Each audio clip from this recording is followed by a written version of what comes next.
This is the story of Doctor Galapagos. We're on a tropical island. Seen from behind, silhouetted against the sun, a man stares up into the sky. A ball of fire arcs from a great height in the far distance towards us. As it nears, its huge speed becomes obvious. It smashes into the ground with a whoosh and a bang behind a large field of horses. As it skids along the ground, digging a trench as it goes, it sends mangled horse parts flying everywhere in a gory shower. The man remains still, watching. The rocket, for that is what it is, skids crazily to a halt just in front of the man. It is bent, rumpled, smoking, and covered in horse gore. A hatch hisses open, and two people fall out in disarray. They are Terry and Gina. The man leans over them, and we see that his face is a horrible mess of red, raw scar tissue. This is Dr. Byron Galapagos. Oh, hello, chaps. What a pleasure to have you with us. I hope you enjoyed the ride. The two traumatised passengers look up from the ground. One tries to speak, but a piece of horse innard slides off the rocket and into his mouth. Come along, then. Don't sit around here wasting valuable time. I'll show you round my little home. He gestures expansively behind him. We see that the island is dominated by an impossibly huge cubical building. It must be 50 miles in all directions. We also see that he is riding a giant tortoise. Terry and Gina emerge from a door into the enormous interior space of the building. It stretches off in all directions farther than the eye can see. Dr. Galapagos rides ahead on his tortoise, enthusiastically gesturing as he speaks. The tortoise moves incredibly slowly. Around them drift giant tortoises tied to helium balloons. Cabbages also float, hanging from balloons. The tortoises lethargically chomp at them as they drift by. Dr. Galapagos invites Terry and Gina to sit astride giant tortoises. He ties helium balloons to all three tortoise steeds, and off they float into the sky, drifting among the countless millions of tortoises. Thank you both very much for replying to my advertisement. It's a real pleasure to have you on board. Yeah, I meant to ask. So, you're probably wondering about all these tortoises. Yeah, it didn't mention tortoises on the ad. Oh, no, of course not. The tortoises are a secret. He digs into a large sack of cabbages and throws them to the tortoises as they drift past. The tortoises are much too slow to catch them, so they just bounce off their faces.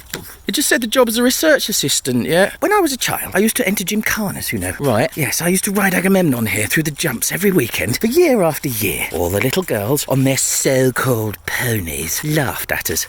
They laughed at us. In his rage, he swings his stick, which punches the balloon of a giant tortoise drifting past. It plummets to the ground and explodes to mush on the floor. Dr. Galapagos is totally oblivious. Gina stares at the tortoise in horror. She grips tightly to her balloon string. That must have been very difficult for you. You have no idea, young lady. I vowed then that one day I would develop a racing tortoise capable of defeating any other animal in a sprint. He throws a cabbage at a tortoise, whacks it in the face, and sends it spinning out of control. With a terrified look on its face, it tangles with another tortoise. Their balloons pop and they plummet to destruction, picking up several other tortoises on their way down. Then later, I was involved in a horrific car crash. I was trapped in the burning wreckage. I sent Agamemnon for help. Gina reaches out to pet Agamemnon. He bites her hand. He took days. I lay there trapped, my face on fire, watching him gradually shuffle off down the road. I screamed and screamed for him to hurry, all the time burning. And do you know what he did? He stopped to eat a cabbage while I burned, burning and screaming and burning and screaming and burning for day after day after day. After a week, the fire went out and I dragged myself free. I found Agamemnon about 20 yards down the road. He was fast asleep, and I vowed even harder to create the fastest tortoise the world has ever seen. Dr. Galapagos pulls a syringe, then another syringe and another out of his jacket. He briefly inspects each one and throws it away with a ripple of pops and splats. They account for many, many tortoises, each as they fall. And so that's what this is then? Yes, my beautiful tortoisium. Oh, and how are your experiments progressing? Like this! Dr. Galapagos whips his hands around at lightning speed and embeds a huge rusty syringe in each of his companions' faces. They scream. He laughs maniacally as the two assistants flail uselessly suspended from their balloons. He forces the serum into their faces, distending and mutating them. This is pure mashed up giant tortoise. The injection will give you many of the properties of these majestic idiots. He whips another two massive syringes out of his jacket and whips them into their faces. They They scream and flail with renewed vigour. And this is horse. I mash those damnable things up with the rocket. Saves money on mashing. Terry and Gina begin to mutate into horrible chimeric hybrids. Part human, part horse, part tortoise. Right, and now to race. He pulls out some scissors and snips their balloon strings. They plummet out of sight, screaming still. He whistles happily to himself and cuts his own string.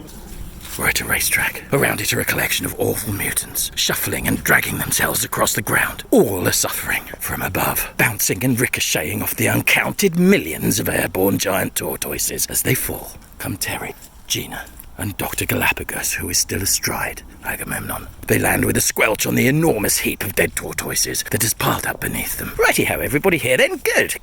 Hello, Stephen. Yes, hello, Gerald. Looking lovely. He wraps his stick on Gerald's many gnarled tusks. Gerald retreats in fear. Okay, everybody ready? Run! Damn you, run! Dr. Galapagos rides slowly round, whacking the monstrosities. Everyone limps and crawls painfully down the racetrack. As the desperate mutants reach the end, Dr. Galapagos is already there. He is checking his watch. He assesses the runners as they come through. Right, Arthur. I think maybe a bit of crocodile for you. No! Dr. Galapagos whacks a syringe into the mutant's face, mutating him further. And Jerome, a bit of jackal for you. Please! Another syringe. Another metamorphosis. As he makes his way round the group, happily stabbing away with his syringes, Terry turns to Gina at the back of the crowd. He's completely insane. We've got to get out of here. This is a nightmarish hell. Sydney, I think some octopods for you. Yes, says Sydney. Quick, while he's busy, run, says Terry. Terry and Gina sprint off, as fast as they can, which is actually extremely slowly.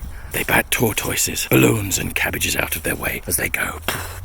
A low-flying tortoise bites Gina as she passes and hangs on. She yelps but continues, dragging the tortoise along with her. Desperately they look around, but they are not being followed.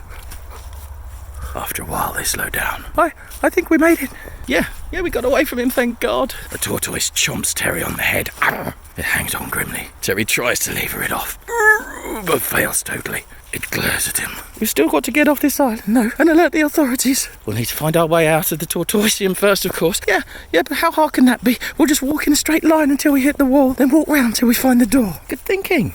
The pair set off at a slower trudge. Each is attacked by another tortoise. Several days later, Terry and Gina are completely starved and nearly dead from exhaustion. They drag themselves up to the door of the tortoisium, which they have finally found. Each has many tortoises clamped brutally to them, glaring malevolently. The door is saved. Oh, thank God. Terry reaches up and pulls feebly on the door handle. It swings open with a creak. Dr. Galapagos is there in the doorway, on Agamemnon, full of joy. Terry and Gina, how lovely to see you. He bats the dozens of tortoises away with his stick. Sure. I think, Terry, for you, a bit of slug. And Gina, a bit of tapeworm. Dr. Galapagos pulls out two ridiculously huge, rusty, dripping needles and rams them into the pair's faces. As they start to mutate, two people covered in horse parts walk through the door, which slams shut behind them. Whack. The newcomers look on in horror at Terry and Gina mutating and screaming in front of them. Several vicious tortoises clamp onto their faces and torsos. Jenny and William, let me explain my beautiful tortoisium to you. The end.